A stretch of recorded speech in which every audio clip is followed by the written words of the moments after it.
பல்வேறு பொறுப்புகளை வைக்கின்ற நிர்வாகிகளை, கூட்டணி கட்சி சேர்ந்த நிர்வாகிகளே, தொண்டர்களே, பெரியவர்களே, தாய்மார்களே, வாக்காளர் மக்களே, பத்திரிகையாளர் கூடர்களே, மீனவ நண்பர்களே, அத்தனை பேருக்கும் என்னுடைய முழுக்க நன்றி கலந்த வணக்கம். தொகுதி ராயபுரம் சட்டமன்ற தொகுதி. ராயபுரம் என்று சொன்னால் அண்ணன்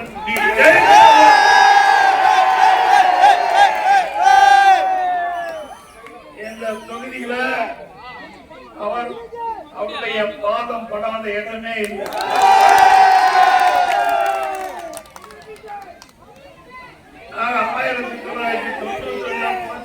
எம்ஜிஆர் காலத்திலே அவர் அமைச்சராக இருந்தவர்.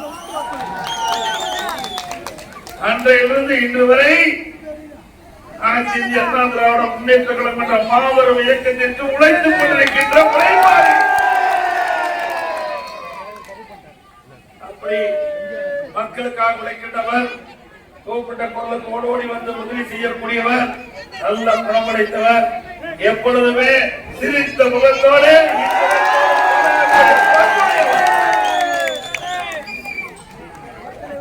அனைத்து இந்திய அண்ணா திராவிட முன்னேற்ற கழக தலைமையிலே அமைக்கப்பட்ட தேசிய ஜனநாயக கூட்டணி, அதிலே அனைத்து இந்திய அண்ணா திராவிட முன்னேற்ற கழகத்தினுடைய வெற்றி வேட்பாளராக ராயபுரம் சட்டமன்ற தொகுதியிலே மரியாதைக்குரிய அண்ணன் டி. ஜெயக்குமார் அவர்கள் அவருக்கு இருந்ததுக்கு வாக்களியுங்கள். புரட்சி தலைவர் எம்ஜிஆர் சின்னம், அம்மாவின் சின்னம், ஏழையின் சின்னம், மீனவர்களின் சின்னம், மக்களின் சின்னம், வெற்றி சின்னம், வாக்களிப்பி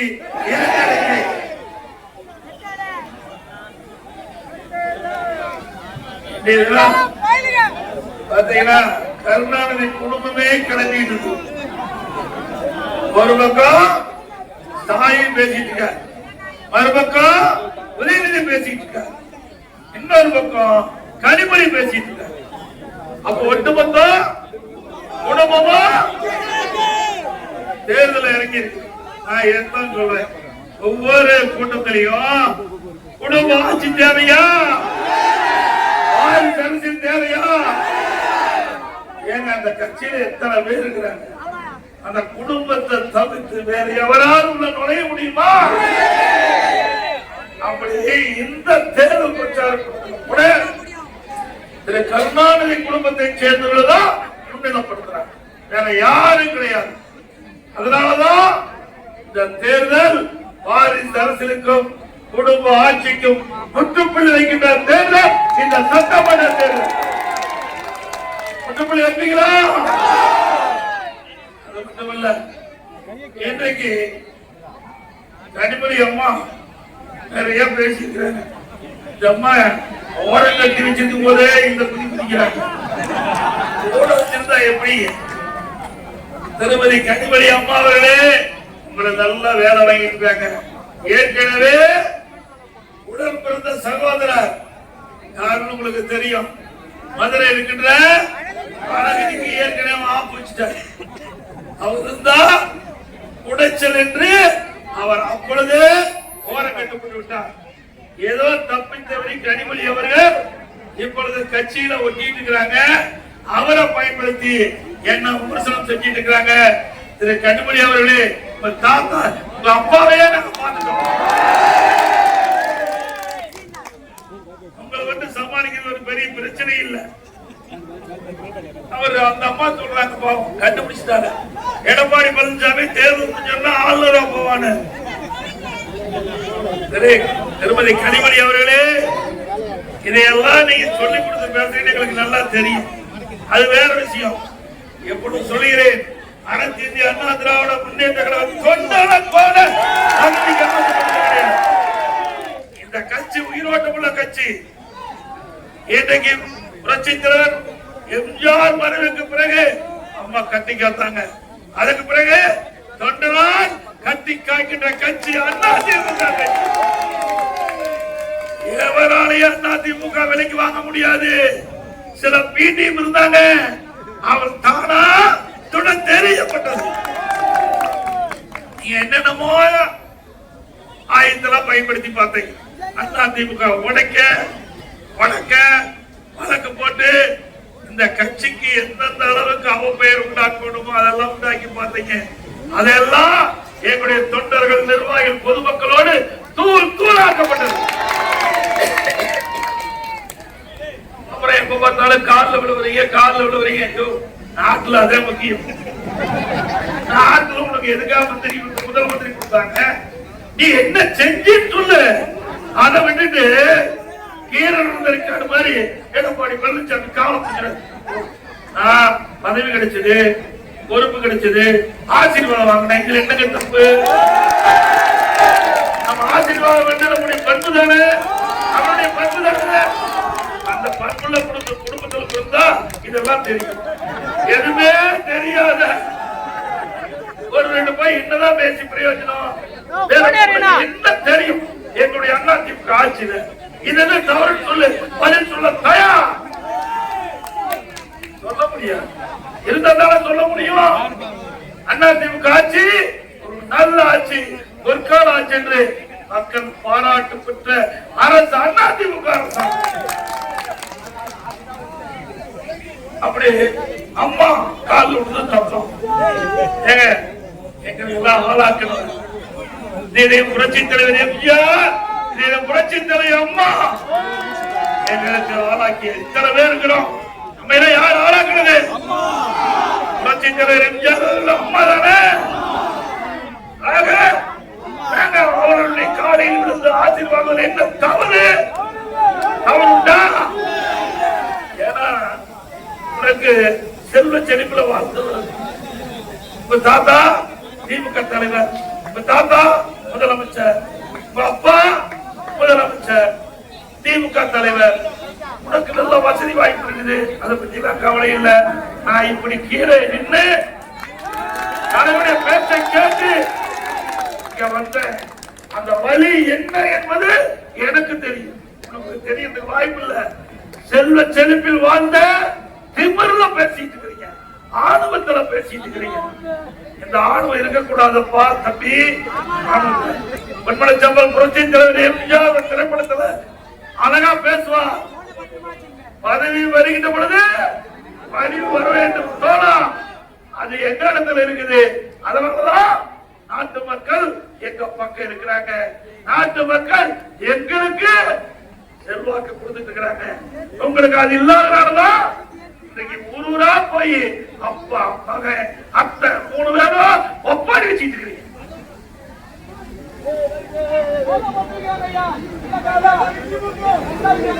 அது மட்டும் இல்ல, வளர்ந்த கட்சிக்கு துரோகம் செய்தோம். திரு கனிமொழி அம்மையா அவர்களே, நான் 1974 கட்சியில சேர்ந்தேன். கல்லூரியில படிச்சுட்டு இருந்தேன். எனக்கு வயது 19 முடிஞ்சு 20 வயசு. அதிலிருந்து இதுவரை விரலாமல் இயக்கத்தில் உழைத்துக் கொண்டிருக்கிறேன். கிட்டத்தட்ட 50-51 ஆண்டு காலம் அனைத்து இந்திய அண்ணா திராவிட முன்னேற்ற கழகத்திற்காக உழைத்திருக்கின்றேன். இந்த கட்சிக்கு பாடுபட்டு இருக்கிறேன். இந்த கட்சிக்கு விசுவாசமா இருக்கிறேன். என்னுடைய தலைமை அறிவிக்கப்பட்ட போராட்டத்தில் கலந்து கொண்டு 7 முறை சிறை செஞ்சு இருக்கிறேன். நீங்க எதுக்கு சிறை சென்றீங்க? ஊழல் செஞ்சு சிறை. நாங்க போராட்டம் பண்ணி, மக்களுக்காக போராட்டம் பண்ணி சிறை சென்றோம். எங்களுக்கு அதான் வித்தியாசம். திருமலை கனிமொழி அவர்களே, நான் உனக்கு தேவை. யாருக்கோ வக்காலத்துறை பேசாதீங்க. அப்புறம் இன்னைக்கு அண்ணா திமுக, அமித்ஷா திமுக பேசிட்டே திரு ஸ்டாலினா, திரு கனிமொழியுடைய அண்ணன் ஸ்டாலினா தான் பேசுறாரு. உதயநிதியும் தான் பேசுறாரு, கனிமொழியும் தான் பேசுறாரு. சரி, என்னதான் பேசுற சொல்லு. என்ன அந்த என்ன பாகிஸ்தான் இந்திய நாட்டுடைய உள்துறை மந்திரிங்க அவர் போய் கோபம் தவறா பார்த்தா போதும் அதர்றாரு. ஏன்னா ஊழல செஞ்சிருக்கிறாங்க. இந்த ஊழல போய் ஏதாவது போட்டு கொடுத்து எனக்கு ஆபத்து வந்து விடும் என்று அந்த பயத்துலதான் இப்படிப்பட்ட வார்த்தையெல்லாம் வருது. திருமதி கனிமொழி அவர்களே, உங்களுடைய வழக்கு நிலுவையில் இருக்குது. ஞாபகம் வைத்து பேசுங்க. முடியல. இன்றைக்கு நீதிமன்றத்தில் நிலுவையில் இருக்குது.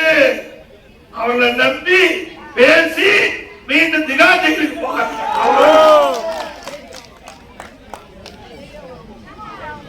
தமிழ்நாட்டில் எடப்பாடிக்கு வேலை இல்லையா? எங்க வேலை இருக்குது? வேலையாவது கூடமா? நீயாவது கூட பேசுறதுக்குன்னு ஒரு வாய் இருக்குது, நாக்கு இருக்குன்னு எதை வேணாலும் பேசலாமா? திருமதி கனிமொழி அவர்களே, ஏற்கனவே நான் 195 சட்டமன்ற தொகுதியில நேரடியா போய் மக்களை சந்தித்து எழுச்சி பயணத்தை மேற்கொண்டிருக்கிறேன். இப்போ சுமார் கிட்டத்தட்ட 18-20 மாவட்ட மக்களை நேரடியாக சென்று எங்களுடைய அனைத்து இந்திய அண்ணா திராவிட முன்னேற்ற கழக வேட்பாளர், கூட்டணி வேட்பாளரை ஆதரித்து பிரச்சாரம் செஞ்சுட்டு இருக்கிறோம். உங்களால முடியல, ஏத்துக்க முடியல. மக்களுடைய செல்வாக்கு இழந்துட்டாங்க, அதனால பதறாங்க. ஆக அவருடைய பதறுகின்ற பொழுது அது வெளிப்பாடு தெளிவா தெரியுது. இந்த தேர்தலில் தோல்வி சுரம் திமுகவை ஒட்டிக் கொண்டது. அதனாலதான் இப்படிப்பட்ட வார்த்தையெல்லாம் கக்கிக் கொண்டிருக்கின்றார். நிறைய அம்மா பேசுறது இதே எதுக்கு பேசுவாங்க? செல்லாத காசெல்லாம் பேசி என்ன அந்த கட்சியிலேயே இந்த அம்மாவுக்கு வேலை இல்லை இருக்குதா? வச்சுக்கிறாங்களா இந்த அம்மாவை? வச்சுக்கிறா போது இந்த மாதிரி பேசி பேசுது. அப்புறம் சொல்றாரு எனக்கு பிஜேபி நாங்க கூட்டணி வச்சா நன்மையா? விருப்பப்பட்டா கூட்டணி வைக்கிறோம், கூட்டணி இல்ல. நாடாளுமன்றத்தில் கூட்டணி வச்சோமா? இல்ல இல்ல. ஒரு கட்சியும் தேர்தல் வருகின்ற பொழுது நிறுத்தப்படுகின்ற வேட்பாளர் வைத்து ஆட்சி அமைக்க வேண்டும் என்ற அடிப்படையில் தான் கூட்டணி அமைக்கும். அதிமுக கட்சியில யாரெல்லாம் கூட்டணி இருந்தாங்களோ அவரெல்லாம் திமுக தலைமையில போய் அங்க வைத்து கூட்டணியில இடம்பெற்றிருக்காங்க. திமுக கூட்டணியில் யாரெல்லாம் அங்க வைத்து தேர்தல் போட்டிட்டாங்களோ அவரெல்லாம் அதிமுக இருக்கிறாங்க. ஆக ஒவ்வொரு தேர்தலுக்கும் மாறி மாறி கூட்டணி வைப்பது தமிழ்நாட்டில் நடந்துட்டு இருக்கிற ஒரு விஷயம். ஆனா நாம மட்டும் கூட்டணி வச்சா அதமாக கட்சியில இதை தவிர்த்து வேற என்ன பேச முடியும்? நீ பாருங்க, இந்த படம் பாருங்க.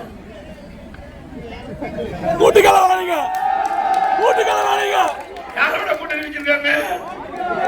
யாரோட கூட்டணிங்க? எல்லாமே மறைஞ்சு போயிட்டாங்க. இருந்தாலும் இந்த போட்டோ சிகிச்சை அதனால காட்டுறேன். திரு கருணாநிதி, மரியாதைக்குரிய வாஜ்பாய் அவர்கள், திரு முரசலிமார மைக்கு சரி பண்ணிட்டு இருக்காங்க. எப்படி காக்கா பிடிக்கிறாங்க பாருங்க. இப்படி எல்லாம் காக்கா பிடிச்சு நீங்க ஆட்சி செய்த திமுக எங்களை பத்தி விமர்சனம் செய்யலாமா? சொல்லுங்க பார்க்கலாம். ஸ்டாலின் அவர்களே 1999ஆம் ஆண்டு நாடாளுமன்ற தேர்தல் திமுக பாரதிய ஜனதா கூட்டணி வச்சாங்களா இல்லையா? அந்த கூட்டணியில் வெற்றி பெற்று மத்தியில் ஆட்சி அதிகாரத்தில் முரசலிமார் அவர்கள் இருந்தாரா இல்லையா? மீண்டும் 2001 சட்டமன்ற பொது தேர்தல் திராவிட முன்னேற்ற கழகம் பாரதிய ஜனதா கூட்டணி வச்சாங்கல்ல?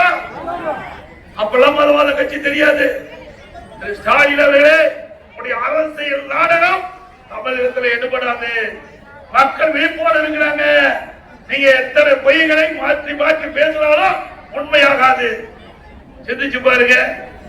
இன்னைக்கு பாரதிய ஜனதா கட்சியுடைய கொள்கை 99 அப்படித்தான் இருக்குது, இப்பவும் அப்படித்தான் இருக்குது.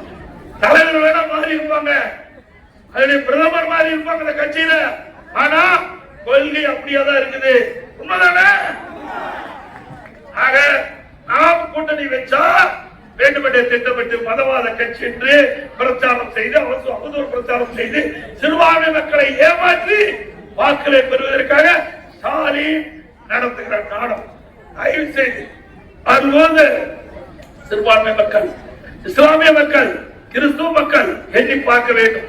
அனைத்து இந்திய அண்ணா திராவிட முன்னேற்ற கழக ஆட்சி கிட்டத்தட்ட 31 ஆண்டு காலம் மண்ணிலே ஆண்ட கட்சி. இந்த காலகட்டத்தில் இஸ்லாமிய மக்கள் பாதிச்சாங்களா? கிறிஸ்துவ மக்கள் பாதிச்சாங்களா?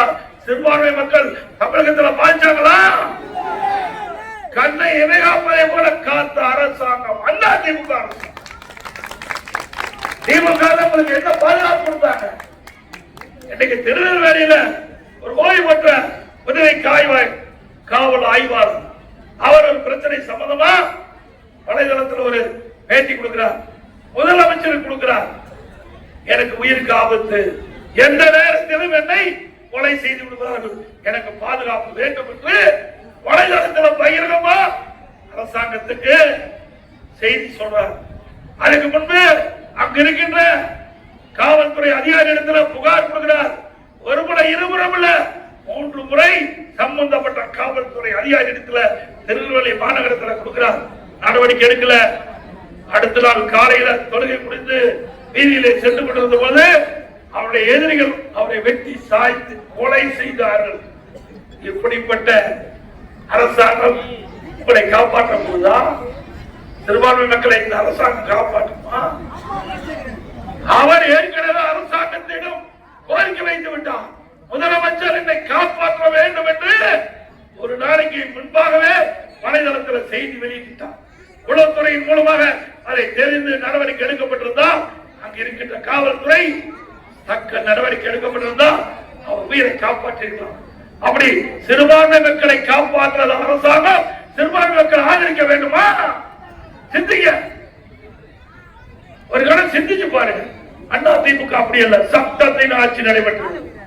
யார் தவறு செஞ்சாலும் சரி அவர்கள் சட்ட ரீதியாக நடவடிக்கை எடுக்கப்பட்டு அதற்குண்டான தண்டனை பெற்று தந்த அரசாங்கமாக அண்ணா திமுக அரசு செயல்பட்டது. ஆட்சியில் என்ன சிறுமிகளுக்கு பாதுகாப்பு உண்டா? பெண்களுக்கு பாதுகாப்பு உண்டா? பாட்டிமாருக்கு கூட பாதுகாப்பு இல்லை. கேவலமான ஆட்சி. இன்னைக்கு எங்க பார்த்தாலும் கஞ்சா விற்பனை அமோகமா நடக்குது.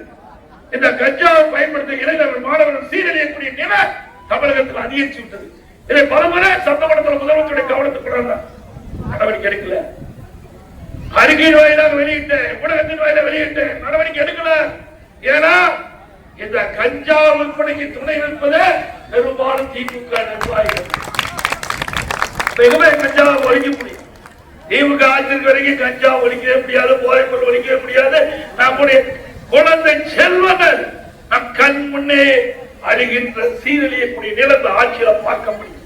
இப்படிப்பட்ட நிலை தொடர வேண்டுமா? அண்ணா திமுக ஆட்சி நிச்சயம் வரும். ஆட்சி வந்தவுடனே 3 மாதத்தில் தமிழகத்தில் கஞ்சாவை அறவாக ஒழிக்கப்படும். சட்டத்தை ஆட்சி அண்ணா திமுக. அது மட்டுமல்ல, இன்றைக்கு பாலியல் வன்கொடுமை 18,000 வழக்குகள் பதிவு செய்யப்பட்டது தமிழ்நாட்டில். 5 ஆண்டுல போக்சோ வழக்கு 6,999. அதெல்லாம் சிறுமிகள் பாலியல் சீண்டலுக்கு உட்பட்ட போக்சோ வழக்கு. 6,900 சிறுமிகள் பாதிக்கப்பட்டிருக்காங்க. அரசாங்கம் எப்படிப்பட்ட அரசாங்கத்தை? 2 வயசு குழந்தை கூட விட்டு வைக்கிறது. அந்த குழந்தையை பாலியல் சீண்டல் படுகொலை செஞ்சிருக்கிறாங்க. அதே போல பிளாஸ்டிக் குளத்துல 10 நாளைக்கு முந்தி ஒரு மாணவி காணாம போய்விட்டது. காவல்துறைக்கு புகார் கொடுத்து புகாரை விசாரிக்கல. அடுத்த நாள் அந்த பெற்றோர்கள் மீண்டும் காவல் நிலையத்தை நாடுகிறார்கள், புகார் கொடுக்கிறாங்க. அவர்கள் விசாரணை மேற்கொள்ள பிறகு மாலையிலே அந்த மாணவி சடலமாக மீட்கப்பட்ட பிறகு காவல்துறை பதிவு செய்யப்படுகிறது. இப்படிப்பட்ட ஆட்சி தமிழகத்தில் தொடர வேண்டுமா? எவ்வளவு வழக்குகள், எவ்வளவு பாலியல் குற்றச்சாட்டுகள் தமிழ்நாட்டில் கிளம்பிக் கொண்டிருக்கின்றதை நாம் எண்ணி பார்க்க வேண்டும். இன்னைக்கு அண்ணா திமுக ஆட்சியில விலைவாசி குறைக்கப்பட்டது.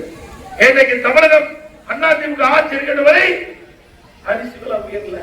திமுக ஆட்சி கண்டவுடனே கிலோ 30 ரூபாய் உயர்ந்து விட்டது. இங்க ஏழை மக்கள் நிறைந்த பகுதி.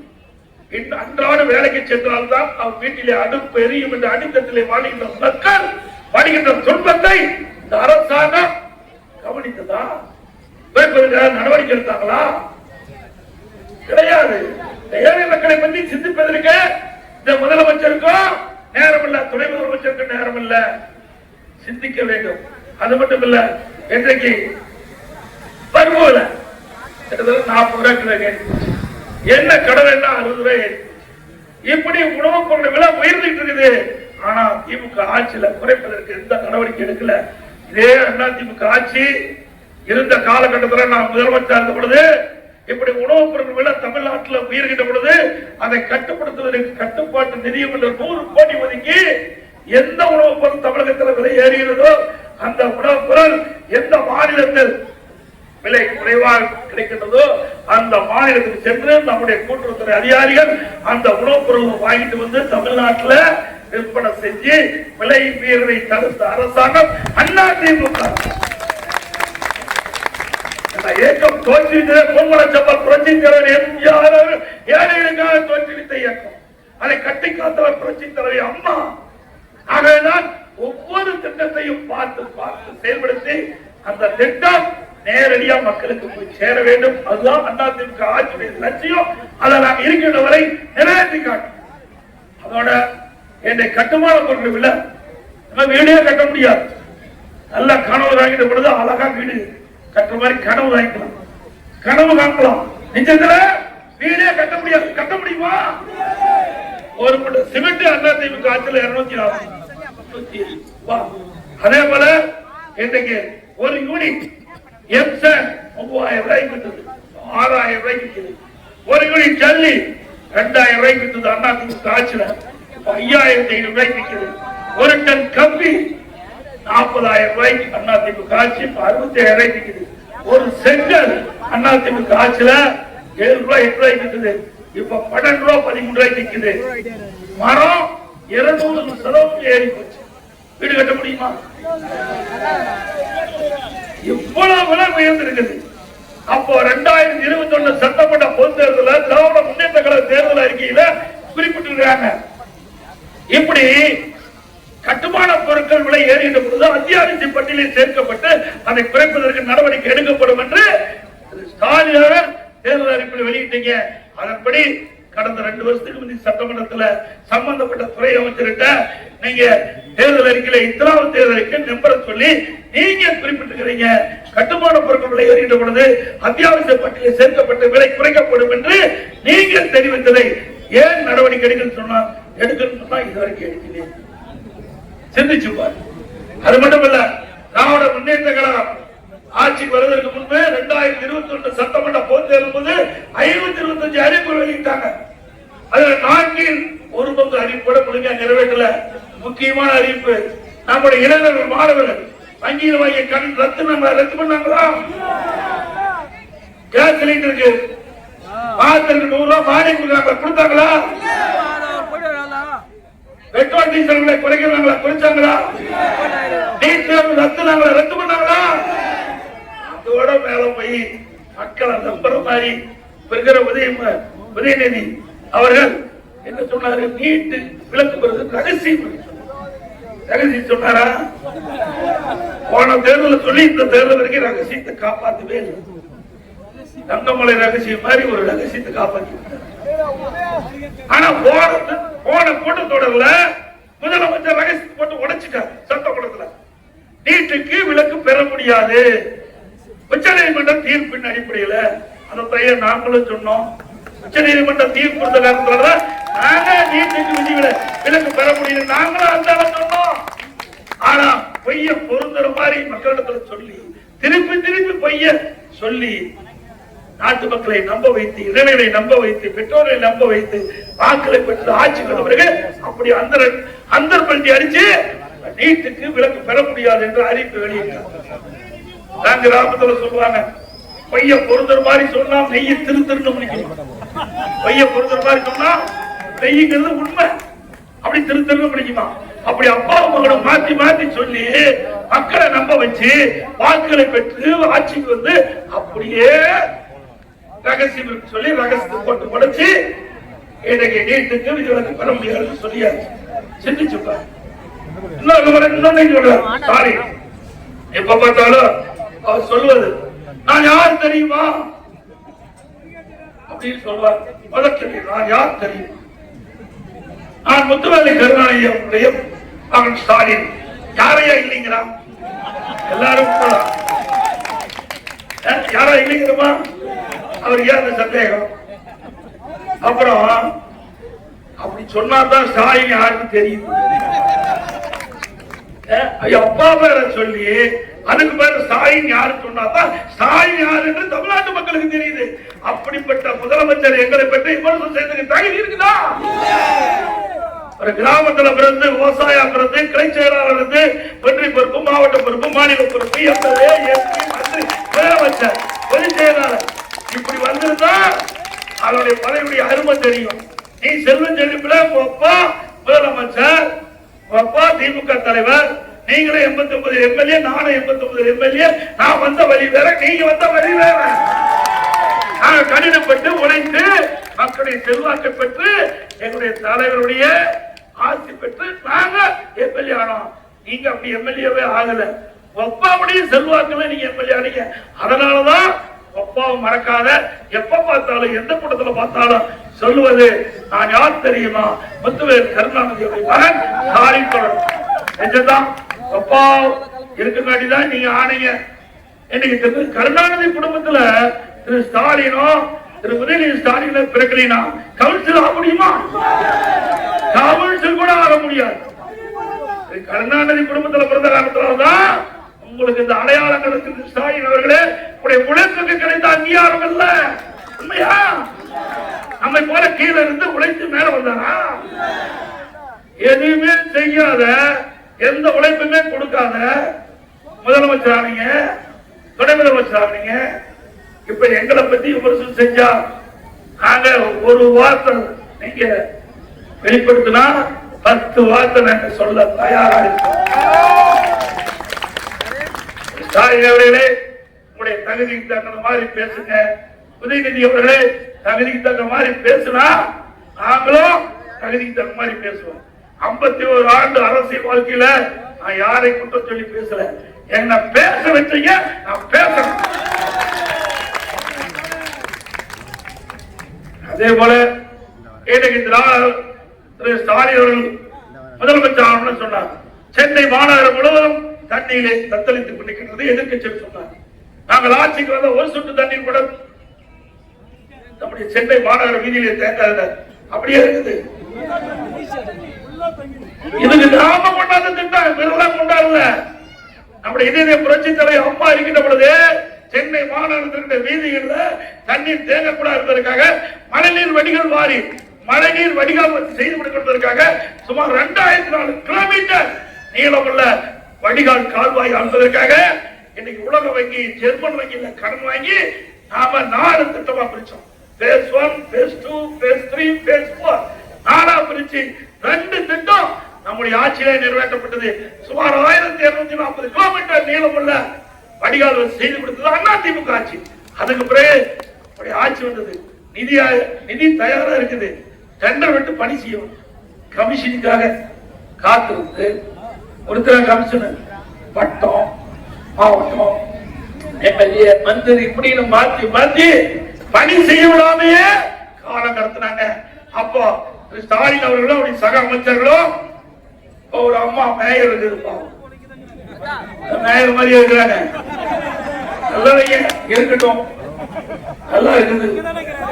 இவ்வளவு பெரிய கிட்டத்தட்ட 25 லட்சம் 30 லட்சம் பேர் இருக்கிற சென்னை மாநகரத்துக்கு எப்படிப்பட்ட மேயர் வச்சிருக்காங்க பாத்தீங்களா? பொம்மை மாதிரி இருக்குது. 30 லட்சம் மக்களுடைய அடிப்படை தேவைகளை பூர்த்தி செய்ய ஒரு திறமையான ஆளுங்க இல்லையா? எவ்வளவு பிரச்சனை?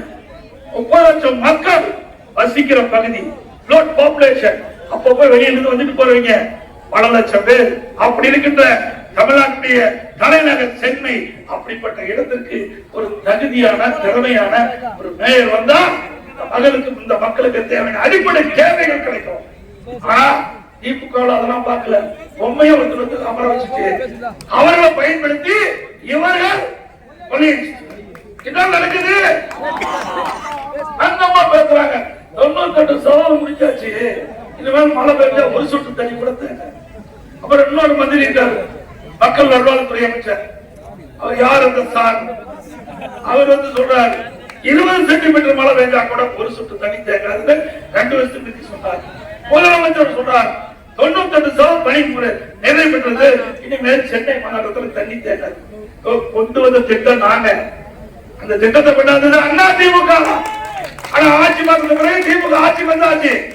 ஆட்சிக்கு வந்தவர்கள் அதை சரியான முறையில் வேகமா துரிதமா நடவடிக்கை எடுத்து செயல்பட்டுதான் இன்றைக்கு சென்னை மாநகரத்தில் எந்த வீதியிலும் தண்ணி தேங்காம இருக்கக்கூடிய சூழ்நிலையை ஏற்படுத்தும். அது அதிமுக ஆட்சியில கொண்டாந்த திட்டத்தை கூட கமிஷன் எதிர்பார்த்து இந்த திட்டம் நீண்ட காலமாக இழுபறி இருந்து ஓரளவுக்கு முடிச்சிருக்கு.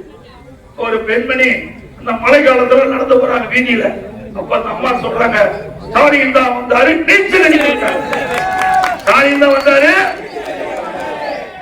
அப்படித்தான் சென்னை மாநகரம் இருக்குது. இந்த ஆட்சியில இப்படிப்பட்ட ஆட்சி தொடர வேண்டுமா?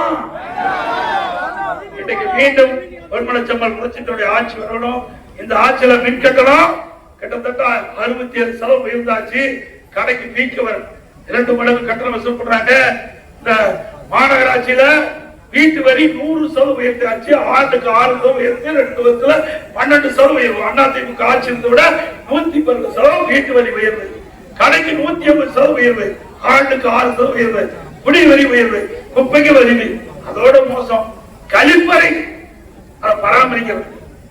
போய் கழிப்பறையில கூட ஊழல் செய்த அரசாங்கம் அதிமுக அரசாங்கம். சிந்திச்சு எவ்வளவு கொடுமையானது. எதெல்லாம் ஊழல் செய்யறான்னு பாருங்க. இன்றைக்கு மீனவ நண்பர்கள் இந்த பகுதியில நிறைய இருக்கிறாங்க.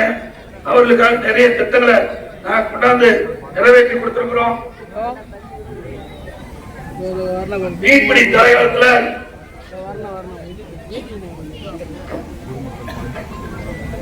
மீன்பிடி தலைகாலத்தில் 8000 ரூபாய் கொடுப்பது 12000 ரூபாயா மீன்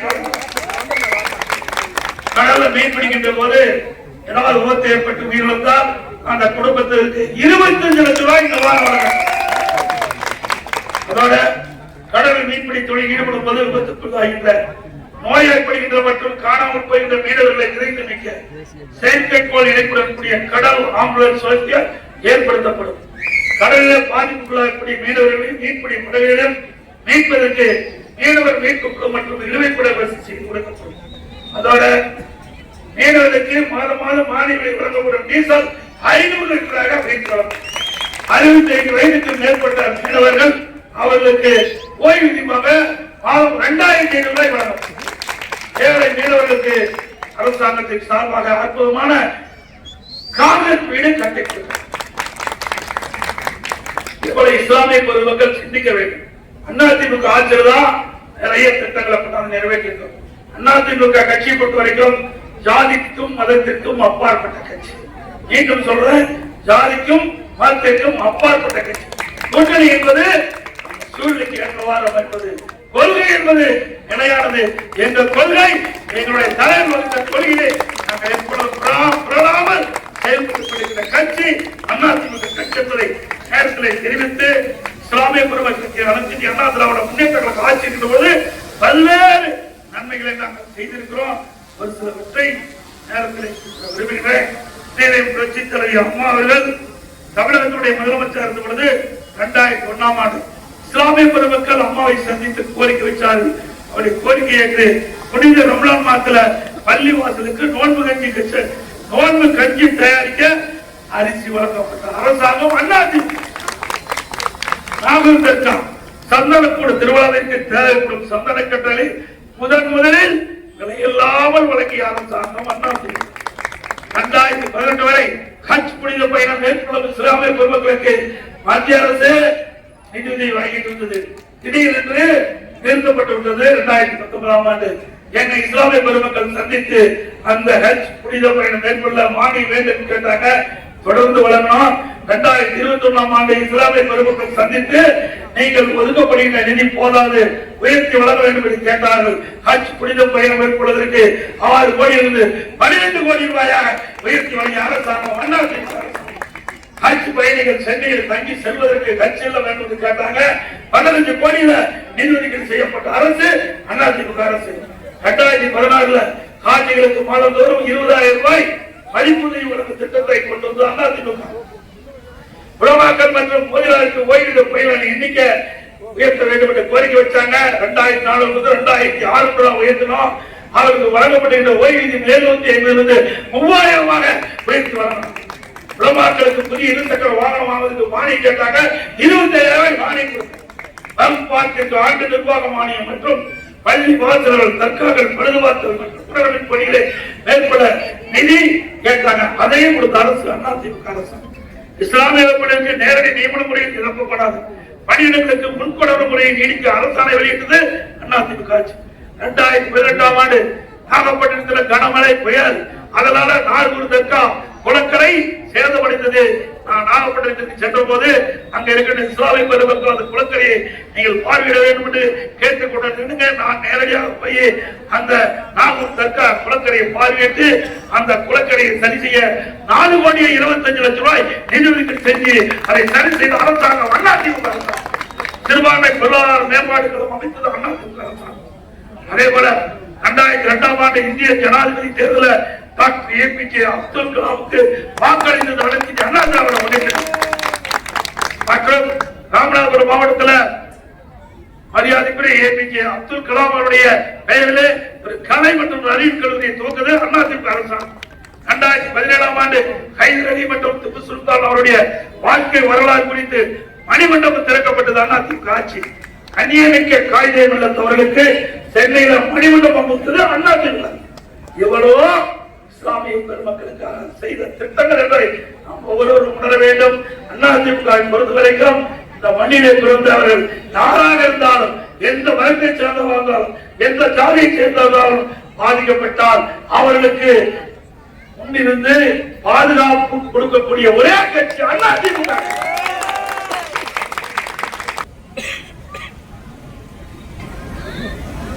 அதே போல ராயபுரம் சட்டமன்ற தொகுதியில ஆட்சி அமைந்தவுடனே இன்றைக்கு போக்குவரத்து நெரிசல் குறைக்க ராயபுரம் சுற்றுப்புற மேம்பாலம் புதிதாக கட்டப்பட்டது.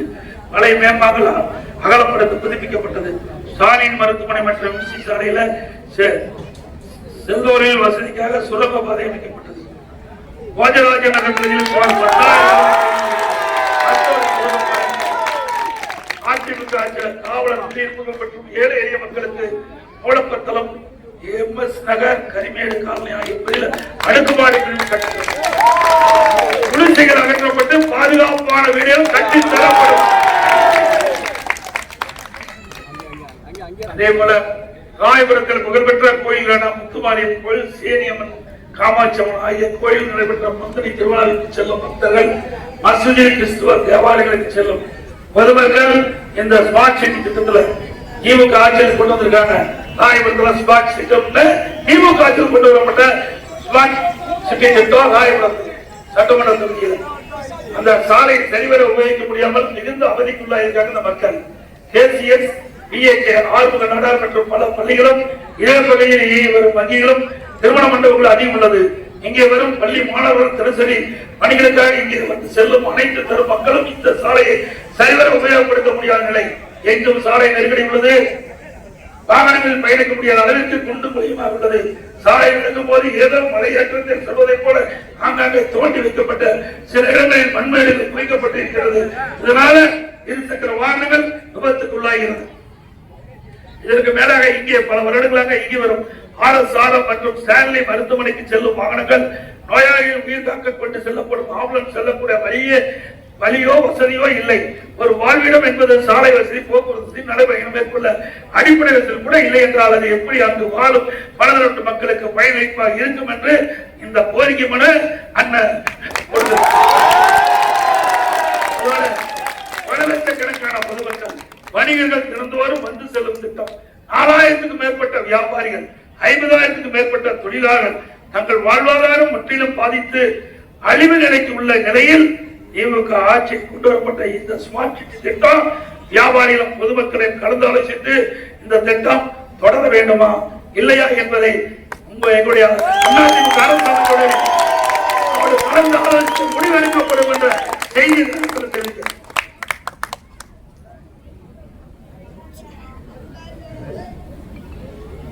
தற்போது போக்குவரத்து நெரிசலுக்கு நிரந்தர தீர்வு காண வல்லுநர் குழு அமைக்கப்பட்டு அதன் பரிந்துரைப்படி தேவையான இடங்களில் ஈரமான உயர்மட்ட பேமாக்கள் அமைக்கப்படும்.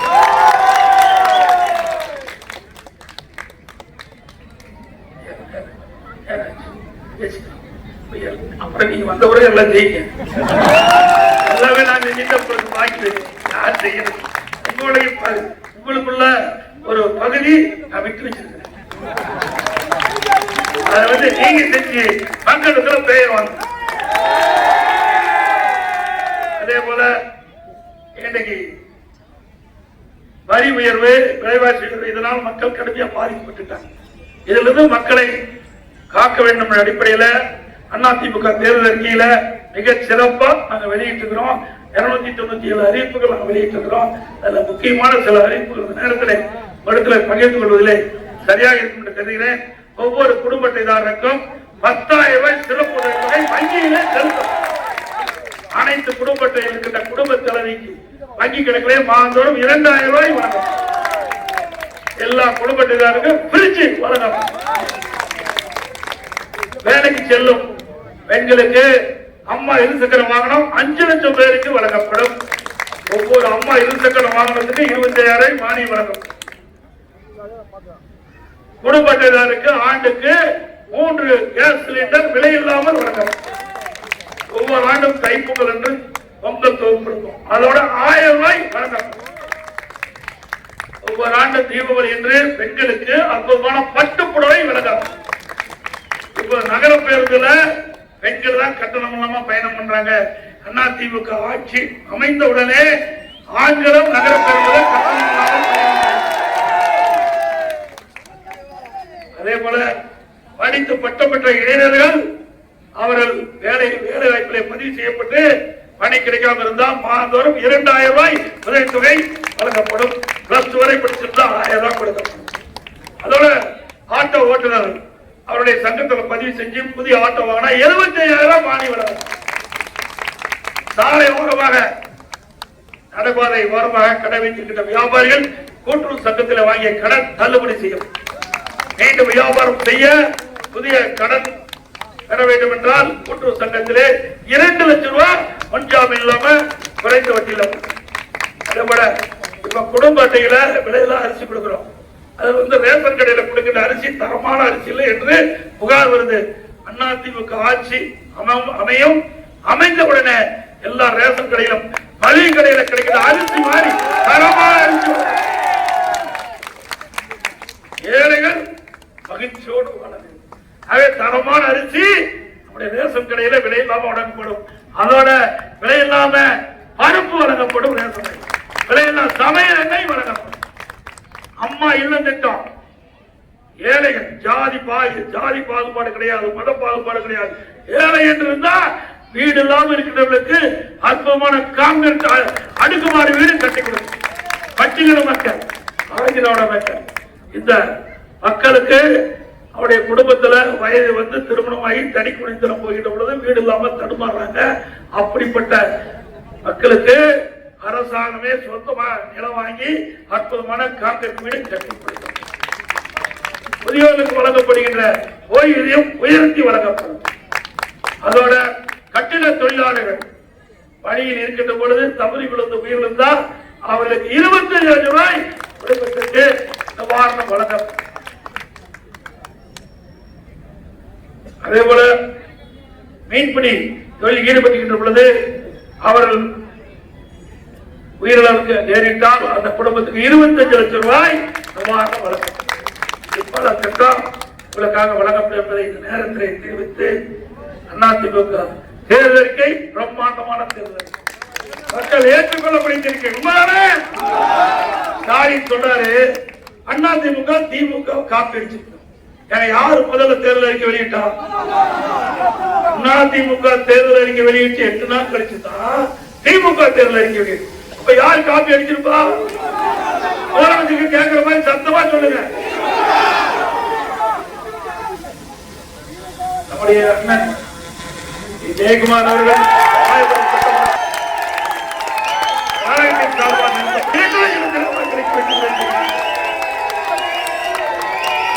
மக்களை காப்போம், தமிழகத்தை மீட்போம். மக்களை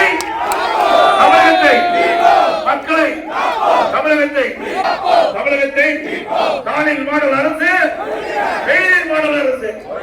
பை பை ஸ்டாலின்.